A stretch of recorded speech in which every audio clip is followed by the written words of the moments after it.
Muchísimas gracias por vuestra asistencia. Bien saben que lo importante es que mientras más personas puedan escuchar nuestras ponencias, pues para nosotros el objetivo se va cumpliendo. También es cierto que tanto el Centro Cultural Sigia 28 como nosotros, en Cavite, Asociación Héroes de Cavite, lo estamos grabando y lo ponemos en nuestros canales para que lo puedan ver en otro momento determinado. Yo solo quiero decir, soy el delegado de la Asociación Héroes de Cavite en Madrid, decirles que esta es la quinta o la sexta acto que estamos haciendo aquí y para nosotros pues cada vez más nos estamos asentando en este centro y por lo tanto quiero un agradecimiento especial a su presidente o a su director, al compañero Aleix, que es el con el que tenemos nuestras comunicaciones. Y sin más preámbulo, quiero presentar al moderador, que es el que después presentará al ponente. Sí, estoy hablando de Alfonso Cardeña Lozano, perdona. Bien, es ingeniero técnico agrícola y licenciado en Ciencias y Tecnologías de los Alimentos, máster universitario en formación de profesorado de secundaria y hizo su fin de carrera de máster con un trabajo llamado La enseñanza del español en la educación secundaria en Filipinas. Es un funcionario del Cuerpo Auxiliar Administrativo del Estado y ha viajado por diversos países de Hispanoamérica y Filipinas en busca del legado hispánico que impregna su cultura, su arquitectura, su gastronomía y su visión de la vida. En todos estos países se ha sentido miembro de una poderosa comunidad con muchos lazos comunes, motivo por el que es socio de Héroes de Cavite para aprender y apoyar la difusión de este legado. Sin más preámbulo, le paso la palabra. Gracias. Muchas gracias, Miguel. Gracias a Sigia 28 por dejarnos organizar este acto. Gracias a todo el público presente. Voy a hablar un poco de la Asociación Héroes de Cavite. Es una asociación sin ánimo de lucro, hispanista, una asociación civil, cultural y apartidista. Está distribuida por toda España. En 35 provincias tenemos sedes y colaboradores y también por el resto del mundo. En 40 países hay colaboración en América, en Asia y en Europa. El objetivo de la asociación es difundir la historia real de España y la civilización hispana, ¿no? Y en este caso se trata de combatir la leyenda negra. Y para ello se hacen muchos eventos culturales como conferencias, mesas redondas, charlas en colegios. Incluso se han traído gente de Perú y como Rafa Aita o Jorge Luis García Ruiz de Estados Unidos para que hicieran giras por España. Concretamente en Madrid este año se han hecho 160 eventos, o sea que es una asociación muy activa. Y dicen que obras son amores y no buenas razones. Entonces la asociación no solo se queda en lo teórico, también ha hecho actividades como enseñar el español en Filipinas online y últimamente con lo de la Dana ha recaudado dinero, ha recaudado 20.000 euros. Incluso miembros de la asociación han acogido a gente en sus casas a voluntarios. O sea que no nos quedamos solo en el plano teórico. De estas actividades, de estas conferencias, ha habido gente muy buena, muy importante. Y hoy tenemos aquí uno de ellos, es Rafa Codes, es licenciado en Derecho, es técnico de Hacienda del Estado y es una persona apasionada de la historia y se dedica a divulgar la historia, es conferenciante, escritor. Tiene ahí un libro que se llama El Galeón de Manila, que es magnífico, yo me lo he leído, se lo recomiendo y luego si quieren adquirirlo se lo va a firmar. Es un libro muy bien documentado, muy profundo, pero a la vez muy fácil de leer. Hoy nos va a hablar Rafa de un hecho que sucedió hace más de 200 años, pero que tiene un enlace con la actualidad, ¿no? Si yo les digo a ustedes Isabel Zendal o les hablo de la Operación Balmis o nombro las vacunas, seguro que les viene a la cabeza el COVID, la plaga de la epidemia de COVID y del 2020. Pues hace 200 años no estaba el COVID, pero estaba la viruela, que era una enfermedad letal, una enfermedad que provocaba muchas muertes, hasta que a final del siglo XIX se descubrió la vacuna y solo unos pocos años después Carlos IV hizo una expedición que se llamaba la Real Expedición Filantrópica de la Vacuna, en la que difundió esta vacuna por todos los rincones del imperio, no solo por la península, sino también por América y Filipinas. Esta fue una de las mayores gestas de la hispanidad, porque siempre se nos viene a la memoria pues, que si la conquista de América, que si tal batalla, pero esta concretamente no es muy conocida, pero para mí es de lo más destacado, porque además de ser muy compleja, salvó vidas, y eso es muy importante, ¿no? En esa época pues, no había cadena de frío, no había aviones, y para distribuir las vacunas pues, hubo que hacerlo en barco a través de una epopeya de 9 años con los medios de la época, una epopeya que nos va a relatar Rafa Codes. Con su conocimiento de la historia y su pasión, seguro que ustedes van a pasar un buen rato y van a aprender mucho. Muchas gracias.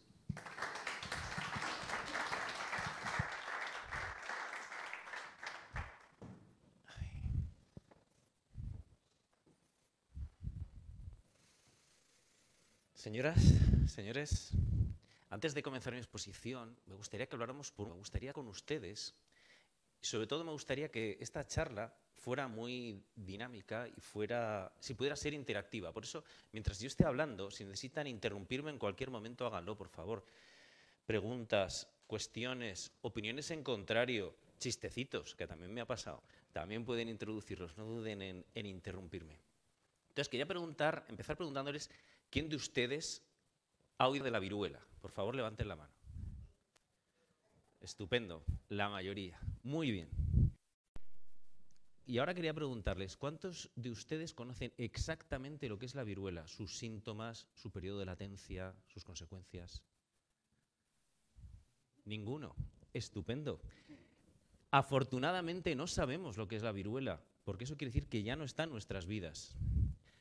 Pues la viruela fue la más grande asesina de la historia, la enfermedad contagiosa que más víctimas ha causado en la historia de la humanidad.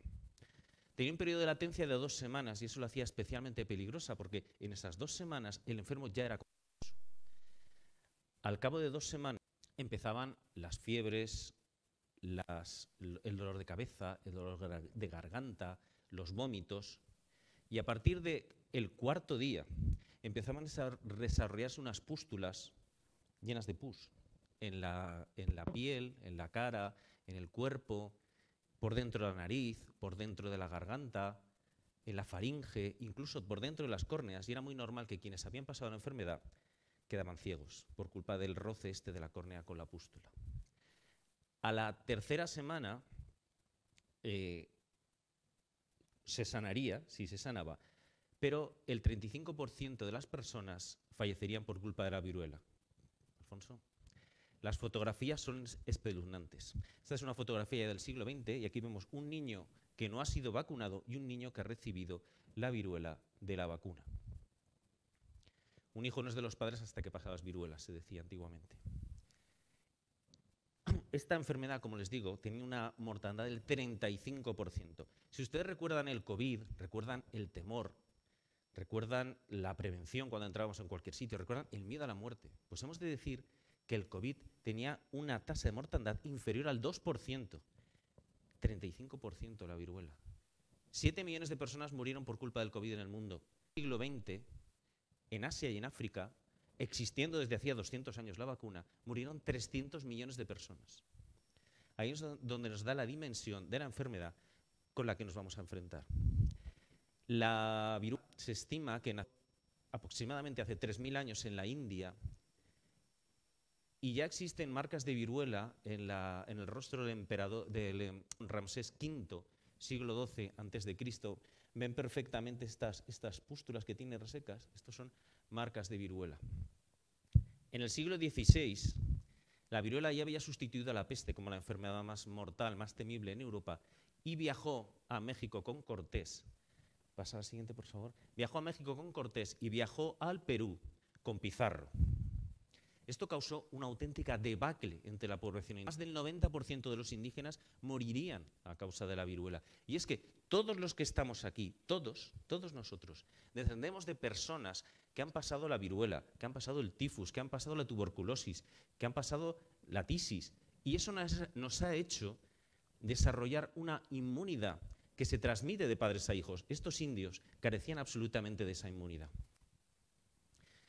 Muchísimas personajes de la historia padecieron viruela. Por ejemplo, se supone que Marco Aurelio murió de viruela. Robespierre también padeció la viruela. ¿Cómo lo sabemos? Pues porque aquí tenemos la máscara de cera que se le hizo una vez muerto. Y en base a esa máscara de cera se ha podido reconstruir cómo era su verdadero rostro. Porque si nos fijamos en los rostros, en los retratos que nos han llegado de Robespierre, veremos que no tenía ninguna marca de viruela. Ya existía el filtro antimarcas de viruela en aquel entonces, como ahora hacemos con los móviles. El pintor, lógicamente, no te iba a pintar con las marcas terribles. La viruela marcó rostros, muchos, pero también marcó la historia de España. ¿Sabían ustedes que somos una monarquía borbónica gracias a la viruela? Gracias o por culpa de la viruela, según sea austracista o borbónico I. Pues resulta que el hijo de Felipe IV, este niño tan precioso, el príncipe Baltasar Carlos, falleció, que era su heredero, falleció con 16 años de viruela. De forma que el trono, el principado, la herencia del trono pasó al siguiente hijo de Felipe IV, que era nada menos que Carlos II. Como todos sabemos, Carlos II tenía un gran problema, ¿no? Tenía muchos, pero tenía un problema principal para la monarquía, que es que era estéril. Y fruto de eso, llegó al trono de España un bisnieto de Felipe IV, que sería el rey Felipe V, el primer Borbón de España. Pero es que hay más. El primer hijo de Felipe V, Luis I, también fallecería de viruela con solo 17 años y tan solo 8 meses de reinado. De forma que vemos que la viruela ha estado presente siempre, no solo en nuestras casas, sino en nuestra historia.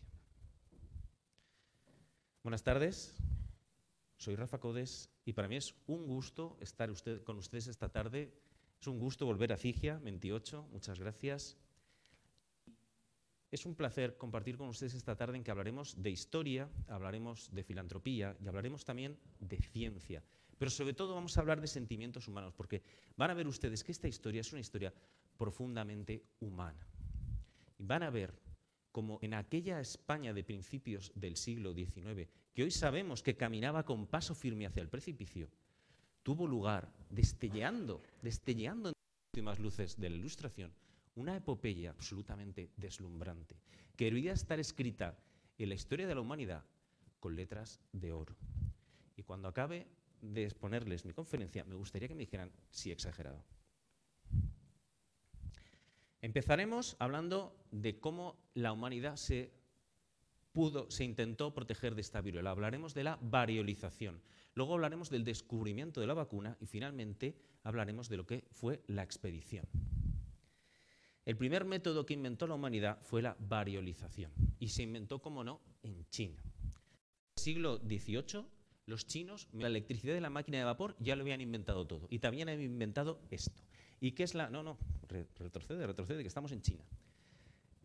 ¿En qué consiste la variolización? La variolización consiste en esperar a que el enfermo de viruela ya haya pasado, ya esté en esa tercera semana en que las costras se están secando, arrancar estas costras, pulverizarlas y soplando con una cerbatana introducírselas en la nariz a la persona que queremos variolizar.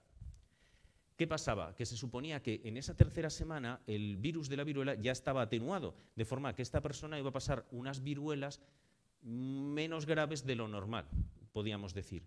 El problema es que era muy difícil ajustar y mucha gente moría, desarrollaba la viruela y moría. Este método de la variolización llegó desde China hasta Oriente, hasta el Próximo Oriente, llegó al Imperio Otomano, donde las mujeres se variolizaban para evitar estas cicatrices que dejaban en el rostro, y en el harén del sultán era muy normal que sus favoritas recibieran este método. Y fue en este lugar, aquí en Estambul, donde una gran mujer de la historia, Lady Mary Wortley Montagu, esposa del embajador británico, conoció este método de la variolización. Esta mujer que vemos aquí en este retrato orientalizante, la vemos vestida de oriental, vemos dos personajes orientales y la vemos cogida de la mano de su hijo Edward. Este niño es muy importante porque Lady Mary había pasado la viruela, tenía marcas de viruela en el rostro y estaba muy preocupada de que su hijo no pasara por estas viruelas. Y entonces fue ella la que se interesó por este método de la variolización y la que a su regreso a Inglaterra difundiría el método de la variolización. El método de la variolización se extendió por Europa, a España y al mismo tiempo llegó a América. Y en 1726, tenemos noticia de la primera variolización que se hace en América, en la que un monje carmelita en las cercanías de Pará, cerca del actual Brasil, habiendo leído acerca del método de la variolización en un periódico, decidió variolizar a todos los indígenas de su misión, con rotundo éxito porque no perdió ninguno. Hemos de decir que con la viruela y con los indios se podían hacer otras cosas. ¿Hay algún inglés en las... Bien, somos todos fieles súbditos de la corona y de nuestro señor Carlos IV. Muy bien. Porque los ingleses van a hacer otra cosa con la viruela y los indios. En 1763, en el fuerte Pitt, van a distribuir mantas infectadas de viruela a los indios, utilizándolas como arma biológica. Ya hemos visto brevemente lo que era la variolización y vamos a ver cómo se desarrolló la vacuna. Y la vacuna se desarrolló por un médico rural inglés. Sí. Sí. No, siempre es preventivo. Estamos hablando en todo momento de medicina preventiva. Cómo evitar que alguien que se contagia de la viruela la desarrolle. Las costras de alguien que estaba pasando el virus de la viruela humana. Y esto es muy importante y muy interesante la pregunta. Virus de la viruela humana en la última fase de la enfermedad, con lo cual se suponía que estaba ya más atenuado. Pero la vacuna es otra cosa. La vacuna es otra cosa. Sí.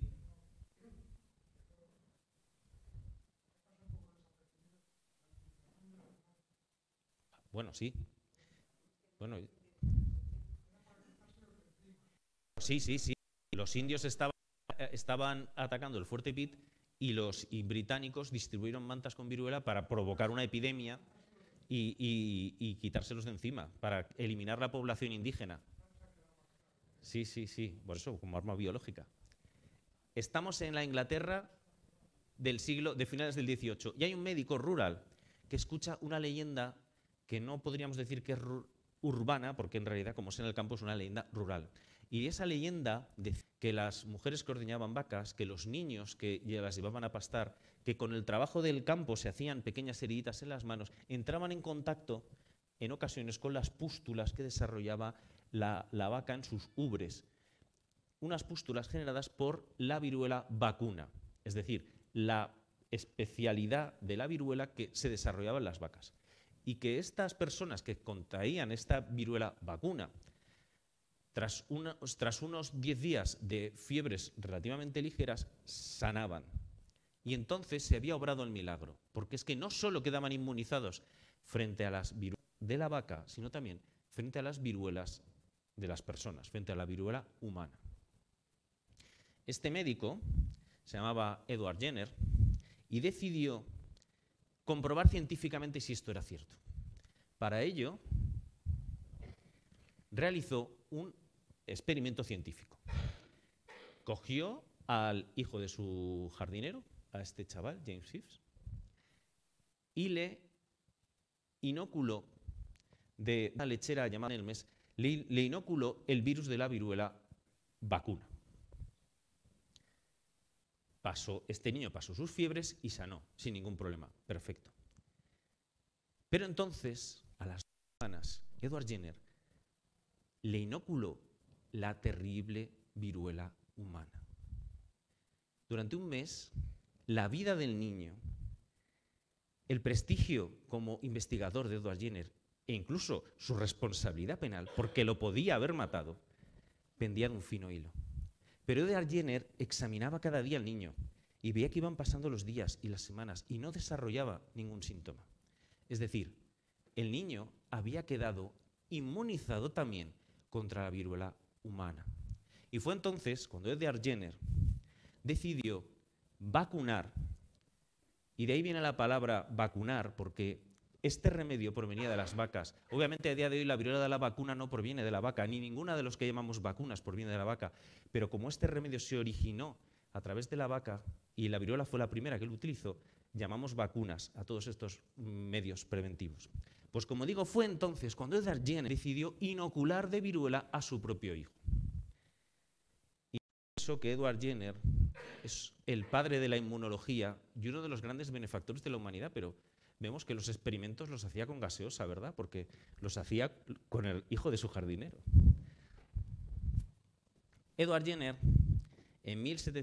esto fue en 1776, durante 2 años realizó 22 experimentos y en 1778 publicó este estudio donde ponía ya sobre el papel el resultado de todas sus investigaciones. Este método se difundió ampliamente, tuvo muchísimo éxito, pero hemos de decir que tan antiguo como las vacunas son los antivacunas. En Inglaterra se desarrolló un movimiento en contra de ellas y se decía que quienes se vacunasen desarrollarían propiedades vacunas, tendrían pequeñas vaquitas que les saldrían.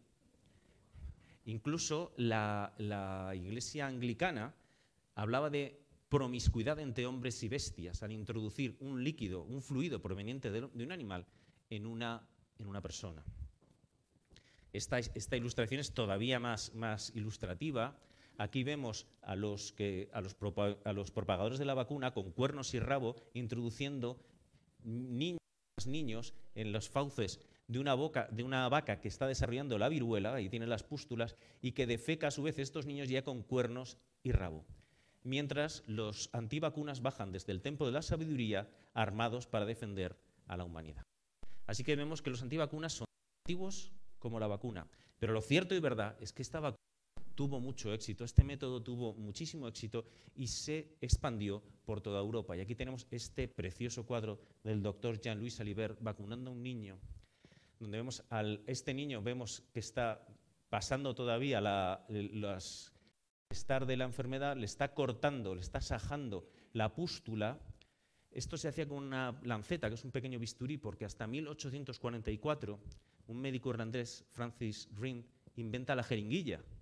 Pero esto es antes, estamos a finales del siglo XVIII, no había jeringuillas y había que sajar esa pústula y extraer el pus y sajar de nuevo el brazo del niño al que íbamos a vacunar, pegándole el pus, con la lanceta, pegándole el pus en la herida.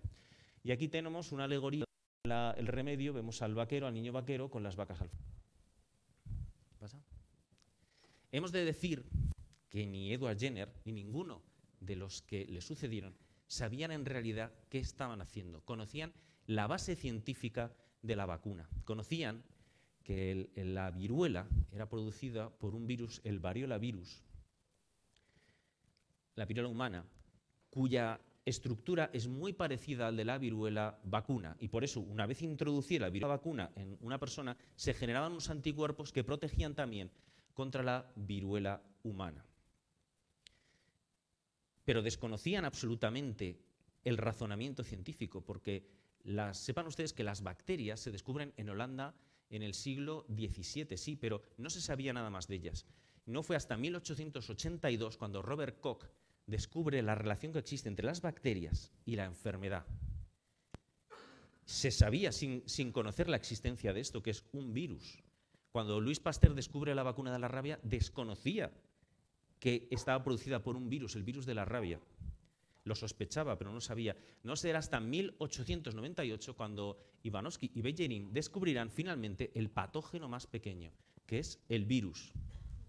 Y le dará precisamente el nombre de virus, que es una palabra latina que quiere decir veneno.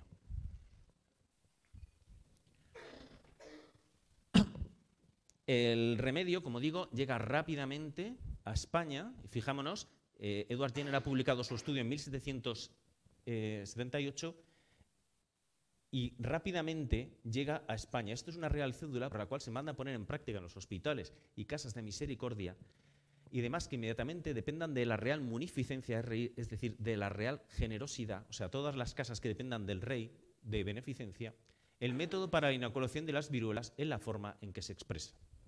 Es decir, rápidamente la corona quiere difundir este remedio.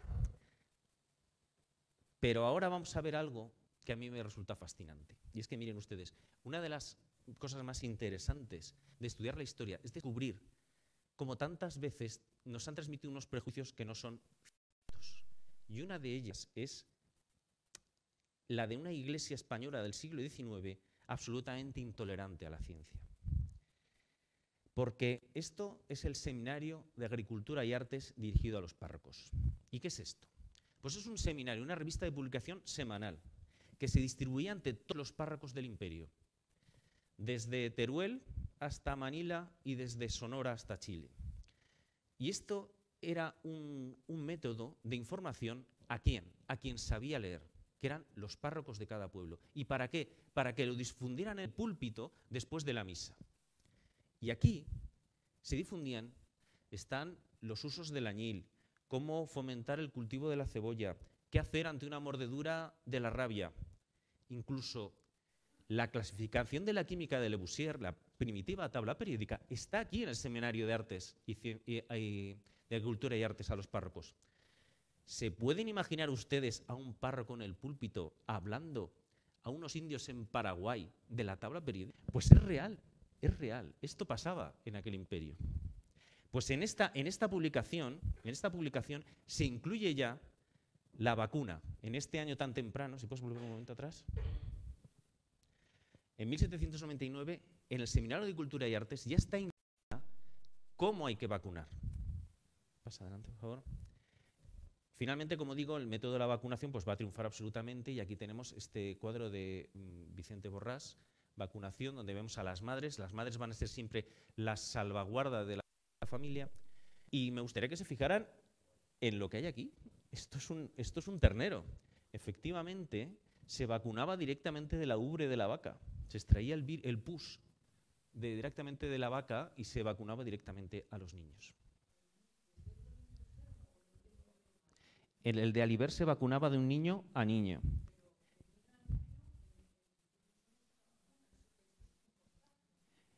No, porque el niño estaba pasando las viruelas vacunas. Claro, los seres humanos somos capaces de pasar las viruelas humanas y las viruelas vacunas. Afortunadamente las vacas no. Las vacas no pueden pasar la viruela humana. Afortunadamente para las vacas y para nosotros, como veremos al final. Bien. Ya sabemos que tenemos el remedio de la vacuna, maravilloso, pero solo está prácticamente en Europa. En América ha llegado de manera muy deficiente, porque en América lo que se hacía es, se había llevado ya a América, en lo que se llaman portas, son 2 cristales, o sea, se cogía la linfa vacunal, o sea, el pus, se ponían en un algodón entre cristales y se sellaba con cera, pero este sistema, claro, en un mundo en que no existen las cadenas del frío, era muy deficitario. Y esta linfa vacunal llegaba muy debilitada y se producía lo que se llamaba la falsa vacuna, es decir, muchas veces no tenía efectividad. De hecho, había incluso habido una expedición real con el doctor Verges, había enviado al doctor Verges a vacunar, pero no había tenido efectividad. Entonces, llegamos a la Navidad de 1802. Vamos a hablar ya de la expedición filantrópica de la vacuna. En la Navidad de 1802, finales de 1802, llegan noticias alarmantes a la mesa del rey. Y es que el virrey de la Nueva Granada dice, tengo una epidemia de viruela. Las epidemias de viruela en América eran reincidentes de 10 en 10 años y además se extendían rápidamente por todo el imperio porque las comunicaciones eran muy buenas. Fíjense, esto está publicado en un periódico de Madrid el 4 de junio de 1803. Mientras Balmis está ya preparando la expedición, aún no ha salido. Y entonces se publica este periódico. Dice, la consideración de lo poco que se aprovechan los beneficios de la prodigiosa vacuna y del eminente peligro que os amenaza en la próxima epidemia de viruelas, pues ya ha comenzado a exceder sus estragos en esta corte y pueblos circunvecinos, y el deseo de contribuir a proporcionar a los padres de familia su absoluto preservativo obliga al doctor Francisco Javier Balmis a ofrecerles la buena vacuna y a vacunar gratis a todos los que gusten presentarse en su casa, los martes y los miércoles de cada semana. Y además sabemos incluso dónde vivía, en la calle de la Montera, junto a la tienda de los alemanes, entre el número 26 y el 27. Es decir, este hombre, este médico de cámara, se está ofreciendo a vacunar a toda persona que quiera vacunarse de manera gratuita. Pero no solo Balmis va a ser el director de la expedición, sí, y Balmis va a ser el organizador de la expedición, porque estamos a finales del 18, bueno, principios del 19, y en aquel entonces, cuando alguien se designaba director de una expedición, tenía la potestad de designar a todo el personal de la expedición. Aquí, esta es una lista de empleados de la expedición de la vacuna del 24 de agosto de 1803, y está encabezado por el director, Francisco Javier Balmis. Pero si hay un nombre que ha sido injustamente olvidado en todo este asunto de la expedición, es el siguiente que vemos ahí, el nombre del subdirector, José Salvany. José Salvany era bueno, Balmis tenía ya 50 años, era un hombre entrado en años. Salvany va a tener 26 años y era otro médico militar. Un médico militar con una salud malísima. De su expediente militar lo que vemos es, Salvany está enfermo y pide permiso para ir a los baños de Alhama. Siguiente inscripción. Salvany está enfermo y pide permiso para ir a los baños de Jiloca. Es decir, una persona absolutamente enfermiza. Lo que es increíble es cómo Balmis logró convencerle de participar en la expedición tan dura y tan terrible que vamos a ver ahora. Junto a Salvany, como subdirector, vemos otro nombre, Ramón Fernández Ochoa, no viajará, olvídense de ello. Quédense con los siguientes nombres, porque estos eran ayudantes médicos. Ojo, estos eran médicos recién licenciados del Real Colegio de San Carlos. Habían acabado en junio, tanto los ayudantes médicos como los practicantes, es decir, eran gente muy joven que se une a la expedición con Balmis. Ahí tenemos a Julián Grajales y Antonio Gutiérrez, y como practicantes van a ir Francisco Pastor Balmis y Rafael Lozano. Francisco Pastor Balmis es sobrino de Balmis. Como enfermeros, Basilio Bolaños, Pedro Ortega y Antonio Pastor. Hay otro nombre más. Pero fíjense que ese nombre está escrito por la misma mano, pero no por la misma tinta. Ese nombre se añade después. El 24 de agosto de 1803, Balmis, que seguramente es quien hizo esta lista, no conocía a Isabel Zendal. Entonces, Balmis ya tiene su cuerpo de expedición, no hay ninguna mujer, somos todos hombres, y se enfrenta al primer problema, y es cómo llevar la vacuna en una pequeña embarcación, en una pequeña fragata, como va a ser la María Pita, hasta América. Como hemos dicho, había llegado ya en cristales, pero este método no satisfacía a Balmis, que quería llevar la vacuna en vivo. Entonces, la primera opción que podíamos pensar era llevar vacas. Pero el estatismo inherente a la vaca, o sea, vacunar con vacas estaba muy bien si las personas a vacunar podían acudir a los establos, pero no cuadraba con una expedición en permanente movimiento como la que se había planificado. Porque esa es otra. Siempre, cada vez que se habla de esta expedición, la expedición Balmis, se habla de los 22 niños que llevaron la vacuna a América, como si la expedición hubiera empezado en La Coruña y hubiera acabado en América. La expedición duró 9 años, como muy bien ha dicho Alfonso. Entonces, evidentemente no podemos ir 9 años llevando vacas y menos llevar unas 22 vacas allí en una... Imagínense lo que es llevar 22 vacas en esta nave. Entonces Balmis tiene una idea brillante. Digo, en vez de vacas, vamos a llevar niños. ¿Y por qué niños? Porque se trataba de personas que no hubieran estado en contacto previamente con la viruela. Tenía que ser, y cuantas menos enfermedades, mejor. De forma que vamos a llevar la viruela en reservorio humano. Y vamos a vacunar, vamos a llevar 22 niños, que es lo que Balmis hizo en un estudio, lo que le iba a costar llevar vacunando de 10 días y en 10 días desde La Coruña hasta América. Es decir, cada 10 días vamos a coger a una pareja, vamos a vacunar a 2 por si uno falla y vamos a ir haciendo esta rueda.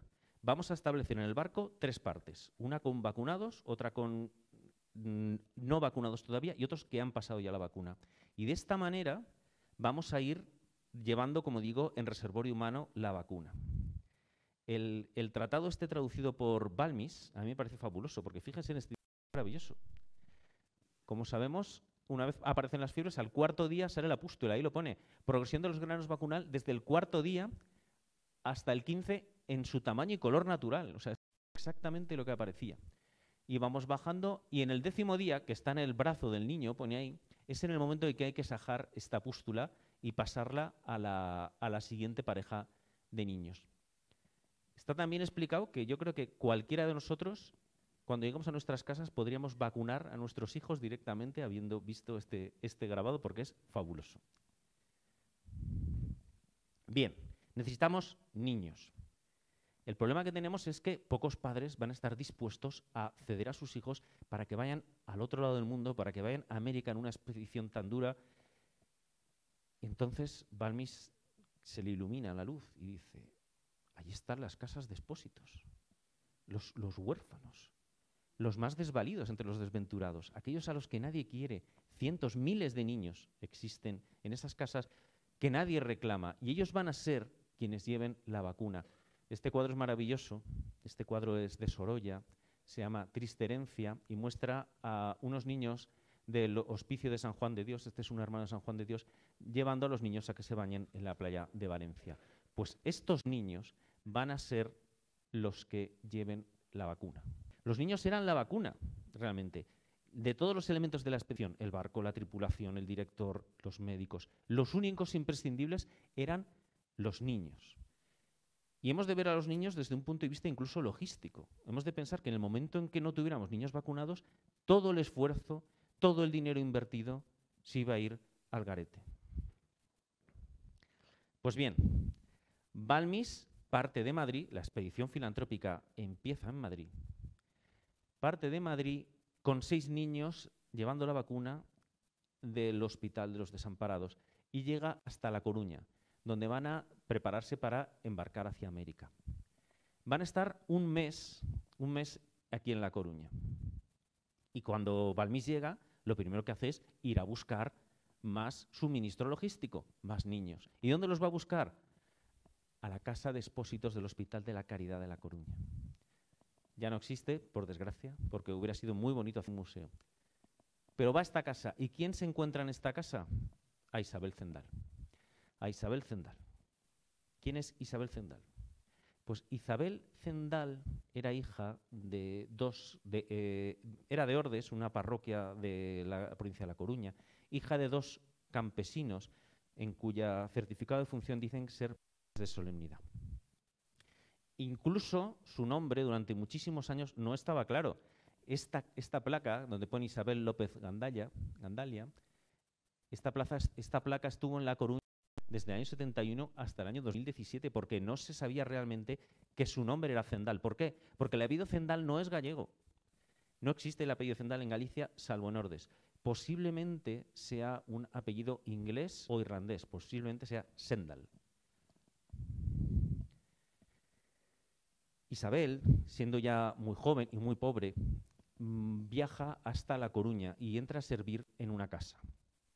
Poco tiempo después, en 1800, con 20 años, la encontramos trabajando como ayudante en la Casa de Expósitos de La Coruña y posteriormente como rectora de este Hospital de La Coruña.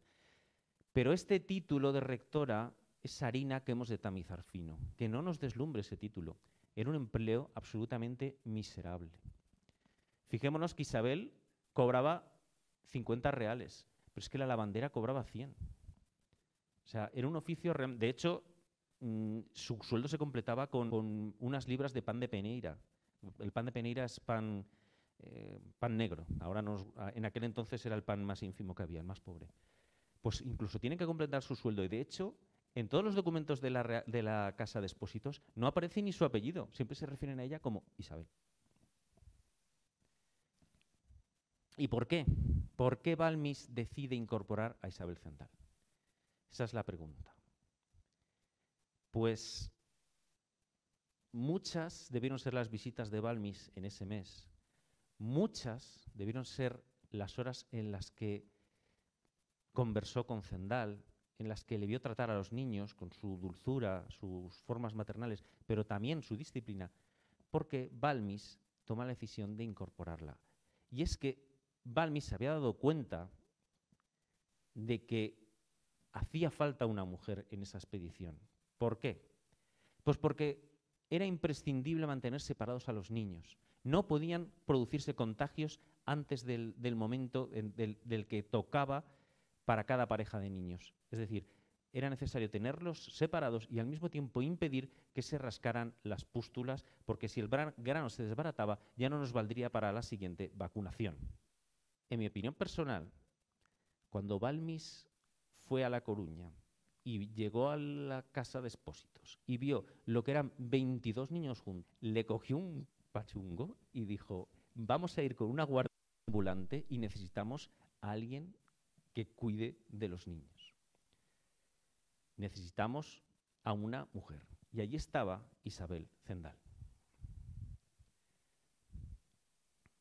Esta carta va a cambiar la vida de Isabel Zendal, porque esta carta es la que desde la corte, el director de la Casa de Expósitos del Hospital de La Coruña, solicitándole permiso para que Isabel Zendal pueda dejar su puesto e incorporarse a la expedición.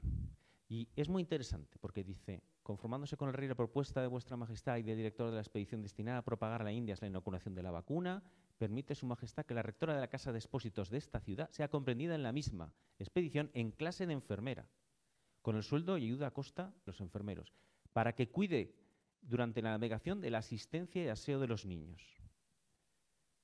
Ya, como hemos dicho, o sea, no podemos estar pendientes de que si uno grita, otro llora, otro se cae por la borda. Que se encargue Isabel Zendal, que era el rol que otorgaba a las mujeres. Y dice que han de embarcarse, los niños que han de embarcarse, y se hace la repugnancia que se experimenta en algunos padres de fiar a sus hijos al cuidado de aquellos. Se refiere al cuidado de los enfermeros varones y está pensando que cuando lleguen a América van a reclutar niños de padres establecidas. Entonces, dice que cese la repugnancia que se experimenta en algunos padres de fiar a sus hijos el cuidado de aquellos sin el alivio de una mujer de probidad.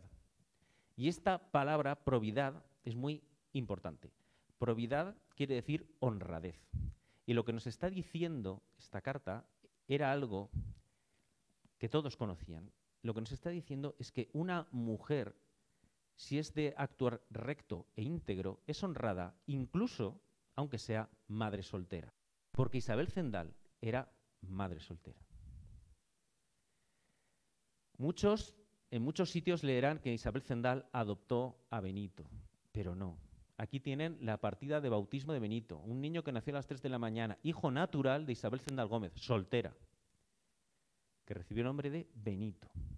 Es decir, Isabel Zendal tenía un hijo que se llamaba Benito, hijo de un hombre que pronto olvidó sus promesas de matrimonio.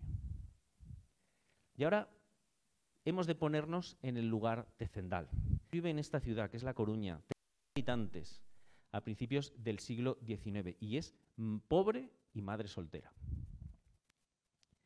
Pónganse en su lugar. Cuando van por la calle, escuchan su paso.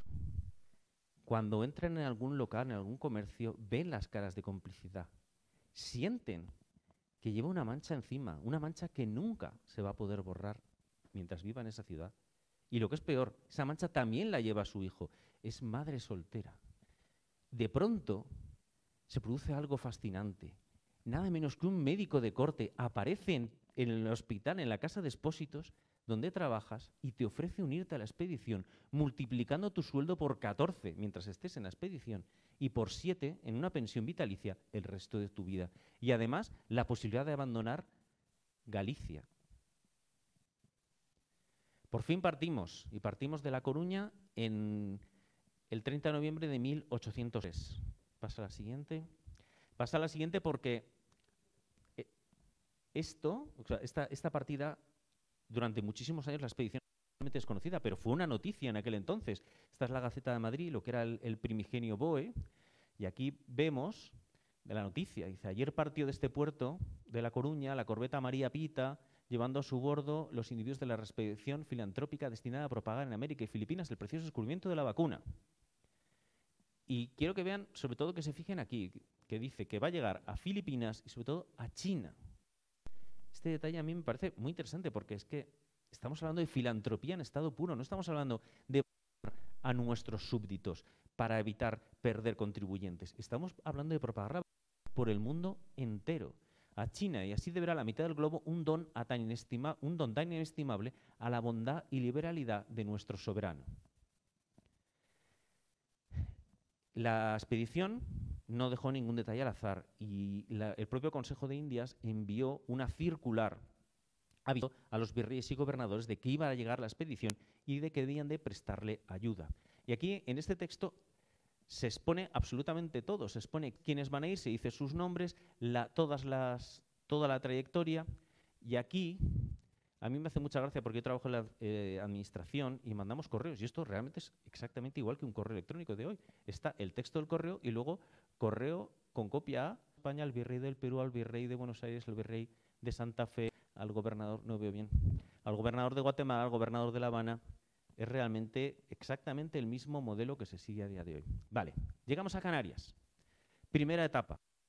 La viruela, la vacuna llega del mismo modo que llegaba la viruela, en barco. Dime.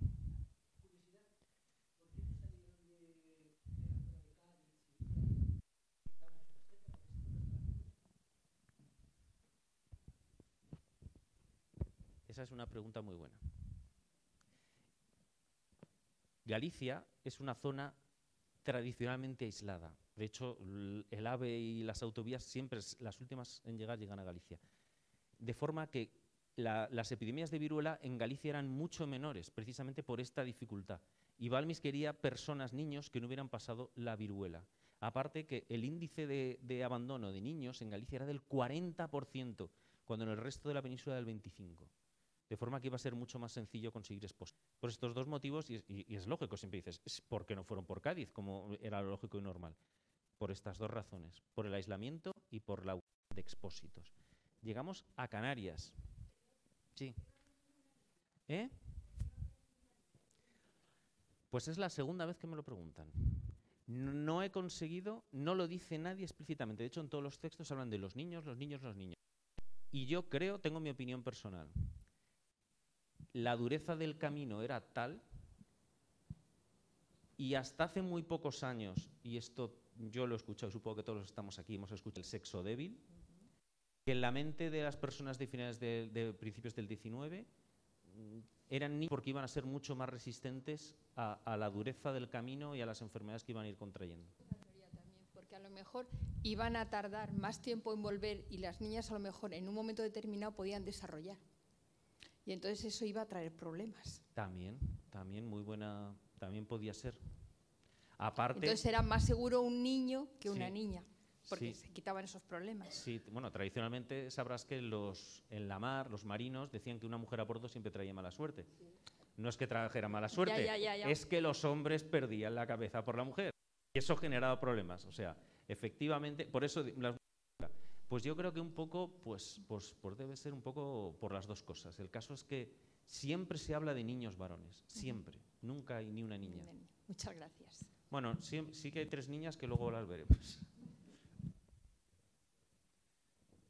Llegamos a Canarias. Y en Canarias no existía la vacuna. Pasa. Llegamos a Canarias, Tenerife, diciembre de 1803. Pasa al siguiente. No existía la vacuna. Y aquí va a pasar algo muy, muy, muy importante, que va a tener repercusiones a lo largo de toda la expedición. Quiero decir, nuevamente la Gaceta de Madrid publica la noticia de que hemos llegado a Canarias. Dice, para la mañana siguiente convocó el comandante general en su casa a los cuerpos eclesiásticos, civiles y militares y personas condecoradas, es decir, a la élite de la ciudad de Tenerife. Habiendo manifestado en un discurso elocuente la incomparable beneficencia de nuestro gusto soberano, en haber proporcionado a estas islas el mayor bien que podían recibir de nuestra parte, es decir, esto es una noticia que llega la vacuna. Debíamos corresponder de nuestra parte y con la necesidad de combatir con el ejemplo, atención, la necesidad de combatir con el ejemplo y la persuasión a las preocupaciones del vulgo, ignorante e imitador. ¿Qué está queriendo decir aquí esto? El vulgo, ignorante e imitador. Pues que la vacuna, conforme lo reciba la élite, lo va a recibir el pueblo. Y esto lo vamos a ver reproducido toda la expedición. Si la élite se vuelca, el pueblo va a ir masivamente a vacunarse. Si la élite no muestra ningún interés, nadie va a aparecer a vacunarse. Por eso, esto que está diciendo aquí es muy inteligente. Dicen, hemos de generar mucha expectación entre el pueblo para que esto sea un éxito. Y entonces lo que montan ya es espectacular. Dice, se dirigió al muelle el comandante general con toda la comitiva, precedida de un piquete de granaderos del regimiento fijo, con su música militar, y desembarcados los 22 niños que condujo la corbeta, fue el comandante el primero, que tomó en brazos a uno de ellos. Los prelados y los jefes siguieron este ejemplo hasta que llegó el número y tal disposición y siguieron a la casa preparada para alojamiento entre vivas aclamaciones y lágrimas de sensibilidad y salvas de artillería. Es decir, hasta el obispo bajó en sus brazos a uno de los niños vacunados. ¿Por qué? Para conseguir que ese vulgo ignorante e imitador, que es que las dos palabras se las traen y son importantes, replicara lo que habían hecho las autoridades. Llegamos a San Juan de Puerto Rico y, como digo, no pensemos que en todos sitios nos van a recibir con panderetas, porque en Puerto Rico la primera en la frente. Resulta que el gobernador de Puerto Rico ya había recibido la vacuna de la isla británica de St. Thomas, que está cerca, había recibido la vacuna en esos cristalitos, y dice que allí no hace falta la vacuna y que para qué han venido. De forma que la vacuna vacunan muy deficientemente y pronto siguen la expedición. El viaje continúa hasta Caracas. ¿Qué pasa? Que la falta de colaboración del gobierno de Puerto Rico había hecho que no encontraran suficientes niños. Y entonces este viaje de Puerto Rico a Caracas va a ser excesivamente lento. Y como dice Balmis, me llegué a ver en la aflicción de hallarme sobre una costa desconocida con un solo niño con vacuna y esta en sazón de ser empleada ese mismo día. Es decir, corríamos el riesgo de perder la vacuna y que todo el esfuerzo que hemos hecho hasta ahora se perdiera, que la vacuna no llegara a la América tal. Iban al puerto de La Guaira, desembarcan en el primer puerto que ven, que es Puerto Cabello, y ese mismo día van 28 niños, hijos de los principales del pueblo, salvando así la vacuna. ¿Qué son las juntas de la vacuna? Pues las juntas de la vacuna son la gran obra administrativa de la expedición. No nos vamos a limitar a vacunar niños. Vamos a propagar, vacunar, pero también perpetuar. Y esto es fundamental, y esto lo tenía clarísimo Balmis. Si solo vacunamos, no vamos a acabar con la viruela. Vamos a crear unas juntas de vacunación, que es un órgano administrativo en el cual van a participar los principales de cada ciudad. Y este órgano administrativo va a crear unas casas de vacunación donde se va a ir vacunando a las niñas, a los niños y a toda la población. Vamos a crear una red sanitaria de vacunación. Estas casas de vacunación se separan de los hospitales. ¿Por qué? Porque Balmis sabía que la población asociaba hospital. Hemos de separarlo, hemos de sacarlo y crear unas propias casas de vacunación. Balmis nos habla hasta de cómo hemos de colocar el cartel en la puerta para traer a la población a vacunarse. Es decir, hasta los aspectos psicológicos se trabajan. Se registra, cada vacunado se registra con nombres y apellidos. Hay intercomunicación entre las diferentes juntas de vacunación de los territorios. Es decir, una enorme obra administrativa de vacunación. Llegan en Caracas, Balmis tomó una decisión que no estaba prevista y es separar la expedición, crear dos expediciones paralelas. Balmis y parte de la expedición, junto con Isabel Zendal, partirá en dirección norte y Salvañ y parte de otra expedición partirá en sur. Ambos hombres se separan y ya les adelanto que no se volverán a ver nunca más en su vida. Balmis, con esa parte de la expedición, va a llegar a La Habana. En La Habana la vacunación va bastante bien, se vacunan a 15.000 personas, pero cuando queremos pasar de La Habana a México tenemos un problema, y es que no encontramos niños. Y como dice Balmis, al final tuvo que recurrir a un niño tamborcillo del regimiento de Cuba, 3 niñas, sí, a 3 esclavas negras que Balmis dice que compré en Santiago y vendí en México a pérdida de 350 pesos.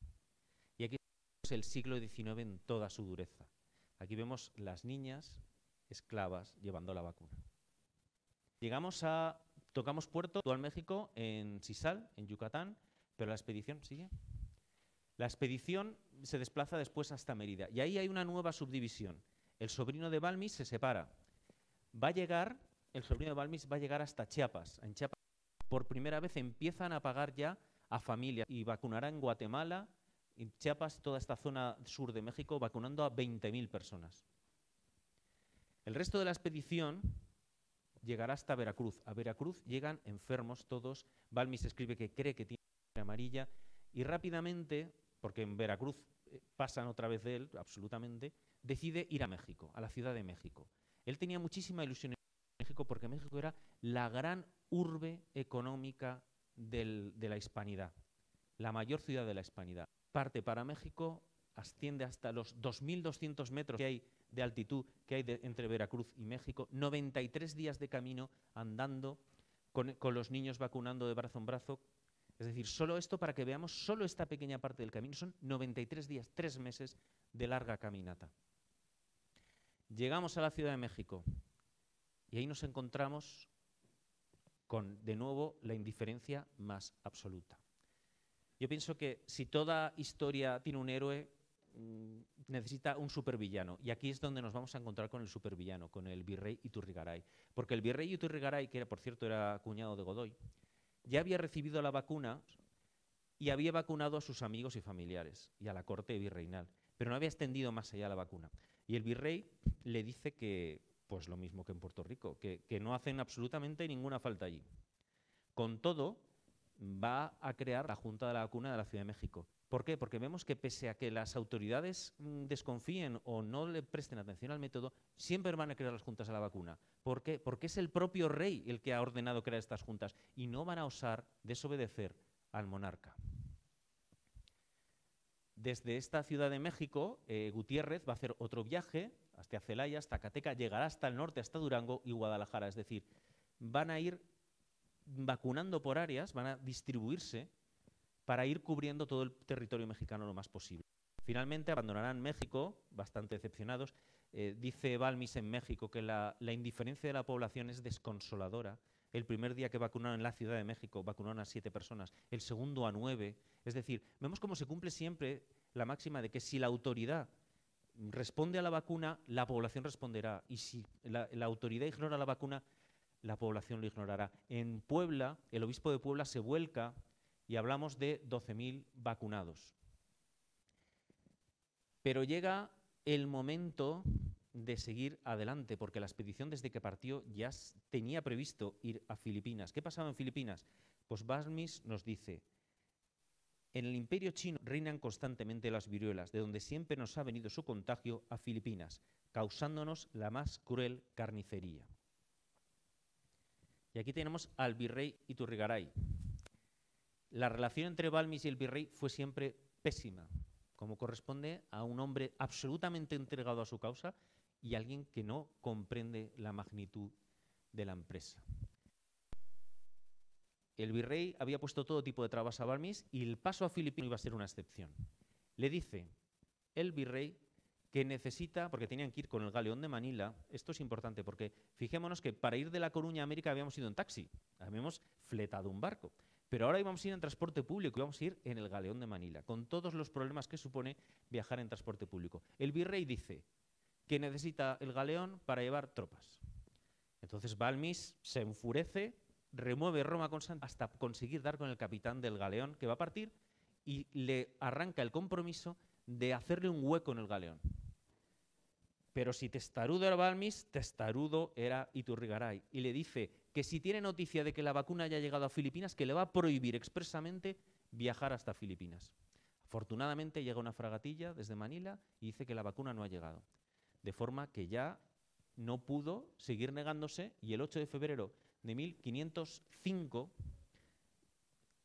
parten para, después de Balmis estima unos 100.000 vacunados en México. Poco antes de partir, el virrey Iturrigaray escribe una carta a Balmis poniendo punto final a su relación. Y en ella le dice que deberá volver consigo con todo su equipo, deberá llevar consigo todo su equipo de expedición para volver a Europa directamente desde Filipinas. No debe volver aquí, puesto que ya no es necesaria su misión. Y si lo hace, pese a estas reflexiones, deberá hacerlo a sus expensas.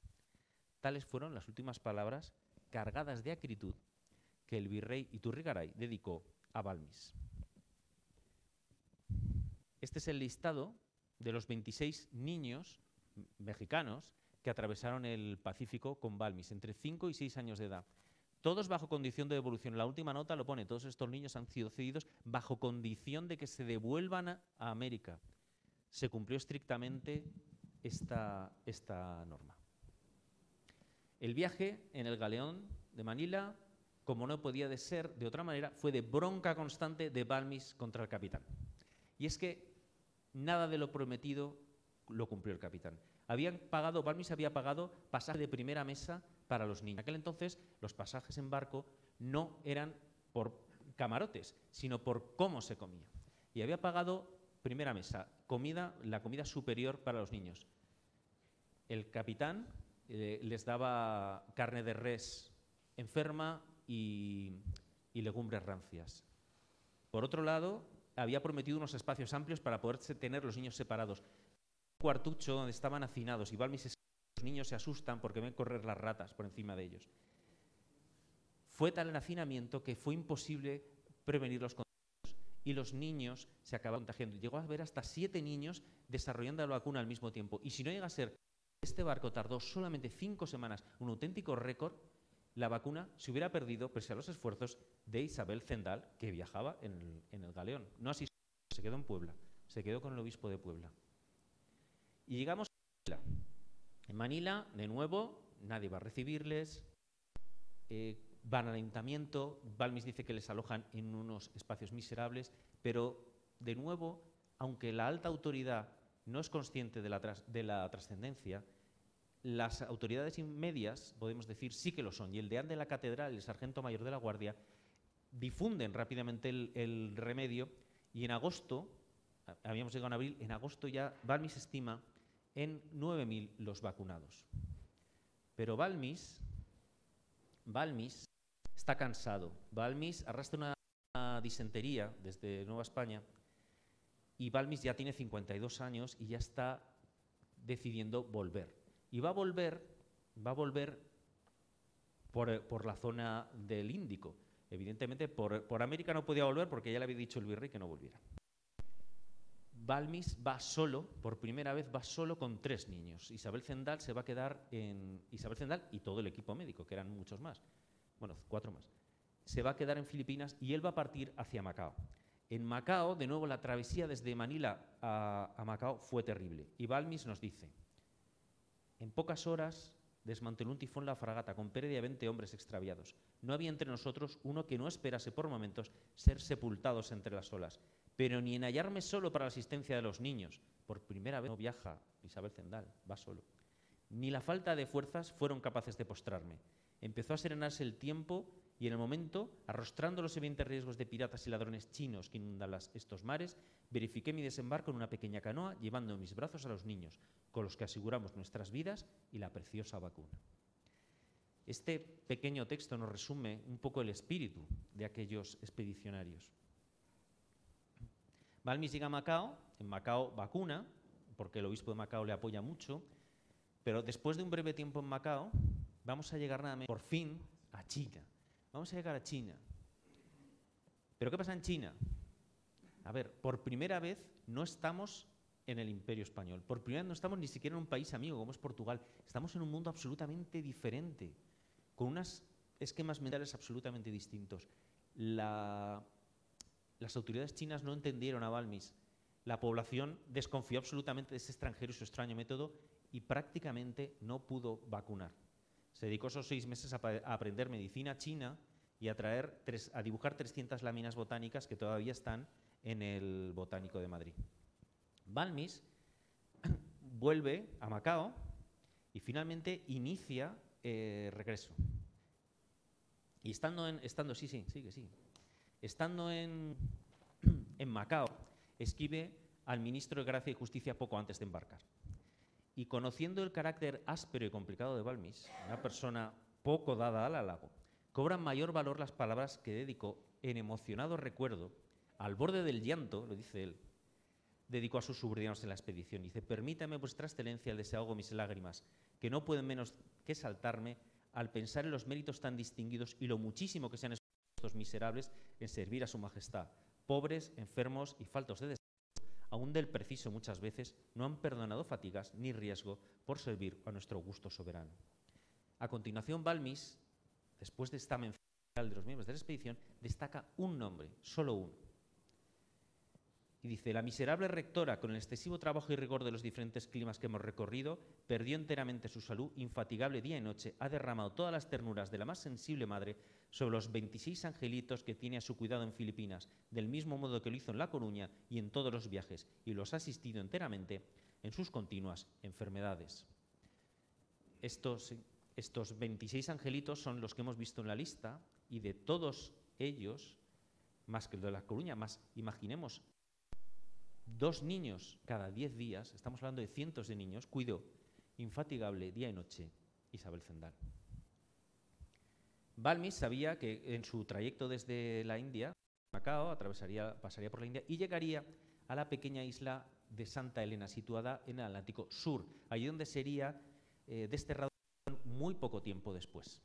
Y sabía que no había llegado la vacuna allí. Entonces Balmis inmediatamente propuso al gobernador británico de esta pequeña isla vacunar.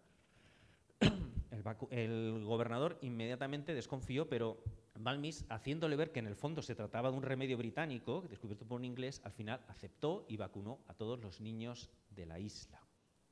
Lo interesante de todo esto es que en aquel momento España e Inglaterra estaban en guerra. Hacía solo 7 meses que había tenido lugar la batalla de Trafalgar. Pero Balmis no sabía de conflictos entre naciones, solo sabía de vidas humanas. Y vacunó, sin dudar, en aquel lugar que en aquel momento era enemigo. Cuando en la banquete de despedida el gobernador de la isla, que ofreció de homenaje a Balmis, le hizo un pequeño regalo, y era una cajita metálica donde al abrirla descubrió un poco de linfa reseca y unas instrucciones, linfa vacunal, y unas instrucciones para utilizar esa linfa escritas por el propio Edward Jenner, en una cajita que nadie había abierto desde hacía varios años. No había abierto nunca. Sigue. Balmis llegará el 7 de septiembre de 1806 al Palacio de la Granja, donde será recibido por Carlos IV, será agasajado por toda la corte. Fue su gran día de gloria. Balmis será totalmente abrazado y, bueno, vamos a ver lo que hizo. Por Carlos IV, pintado por Goya. El domingo 7 de septiembre pasado tuvo la honra de besar la mano del rey nuestro señor, el señor don Francisco Javier de Balmis, cirujano honorario de Cámara, que acababa de dar la vuelta al mundo con el único objeto de llevar a todos los de mis ultramarinos de la monarquía española y a otras naciones el inestimable don de la vacuna. Así pues, Balmis fue recibido con honores y con gloria en la corte.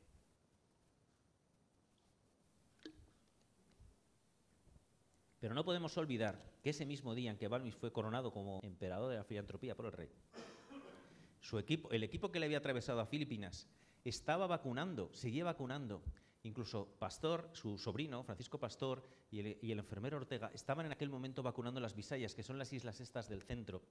Lo que había pasado es que estas islas se habían sublevado contra la corona y al poco tiempo después se había desatado una epidemia de viruela. Sin dudarlo, estos 2 miembros de la expedición acudieron a vacunar entre las tribus alzadas y acabaron con la epidemia de viruela, cuales, como dice la crónica, depusieron las armas admirados por la generosidad del enemigo. 2 años más va a estar el equipo sanitario vacunando en Filipinas, incluyendo Isabel Zendal, que no volverá hasta 1808 a México.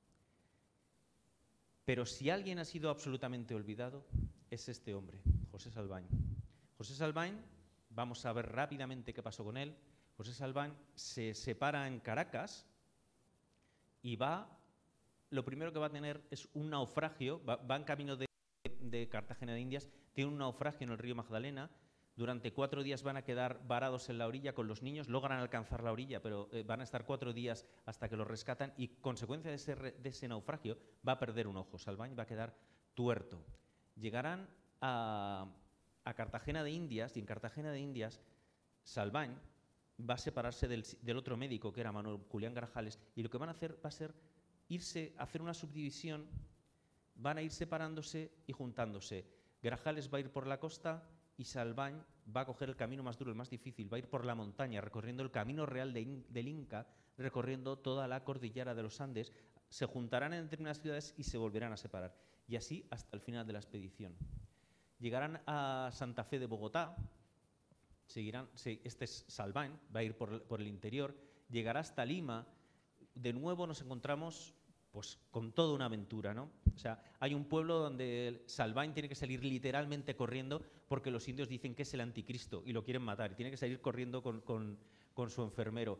Entre Trujillo y Lima les roban todos los víveres y todas las cabalgaduras.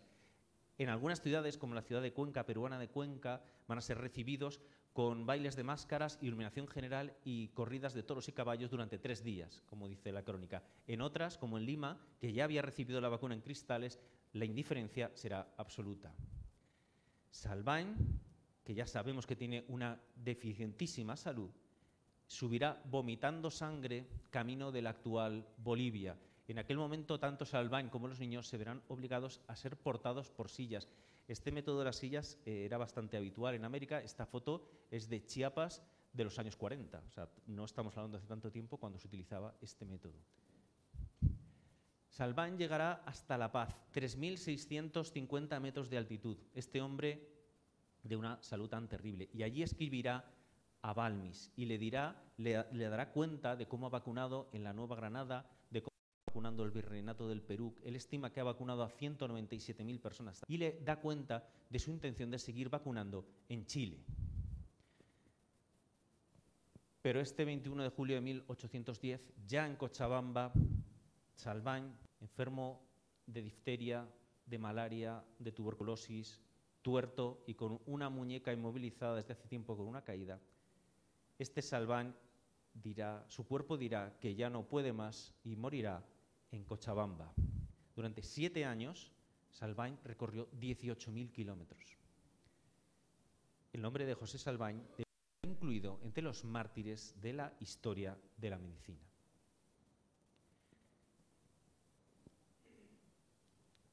Murió Salvain absolutamente olvidado, pero nos ha dejado sus palabras. En aquella carta que le escribió a Balmis desde la y nos dice: no nos han detenido en un solo momento a la falta de caminos, precipicios, caudalosos ríos y despoblados que hemos experimentado, muchos menos las aguas, las nieves, hambres y la sed que muchas veces hemos sufrido. Y se pregunta, ¿y qué se dirá si al expresado, casi insufrible padecer, se agrega el haber ido necesariamente con criaturas, conduciendo en sus brazos el maravilloso preservativo? ¿Y qué finalmente se dirá sobre lo mucho que hemos trabajado para persuadir a los indios al objeto de que finalmente creyeran en la eficacia y virtud de la vacuna? Su cuerpo, ese cuerpo tan extenuado de Salvain, continúa enterrado en la iglesia de San Francisco de Cochabamba, de forma que si alguno de ustedes alguna vez visita la ciudad, no dejen de rendirle homenaje a José Salvain. Muere Salvain, pero no muere la expedición, porque Manuel Julián Grajales y su enfermero Basilio Bolaños seguirán vacunando, llegarán hasta Valparaíso, llegarán hasta Chile y acabarán vacunando en la isla de Chiloé, casi en el extremo sur del subcontinente americano. Su intención de pasar a vacunar en Buenos Aires se verá interrumpida por la llegada, estamos en 1812, por la irrupción de los movimientos secesionistas, que provocarán una inestabilidad que les hará acabar precipitadamente, anticipadamente, esta expedición. Han sido 9 años de expedición, vacunando una pareja de niños cada 10 días. ¿Pueden hacer las cuentas de cuántos niños? ¿Qué fue de Balmis? Pues Balmis regresó, ya sabemos, a la granja, y el indómito Balmis, por supuesto, cuando llegó José Bonaparte, se negó a jurarle fidelidad, fue declarado proscrito y sus bienes fueron confiscados. Encontramos poco después a Balmis en Cádiz, formando parte de la Junta Central que regía España en ausencia de Fernando VII. Esta Junta, pese a estar en esa situación tan delicada, continuaba regiendo el imperio y comisiona a Balmis a que vuelva a la Nueva España para que haga un informe de cómo que se encuentran las juntas de la vacuna en aquel momento. Balmis regresará en este momento a la Nueva España en 1812, pero el virreinato que se va a dar dista mucho del tranquilo virreinato que dejó en 1805. También allí se han generado los movimientos secesionistas, también allí se ha creado una inestabilidad absoluta, las juntas de la vacuna están prácticamente inmovilizadas, las casas de vacunación no funcionan y es muy difícil conseguir la vacuna.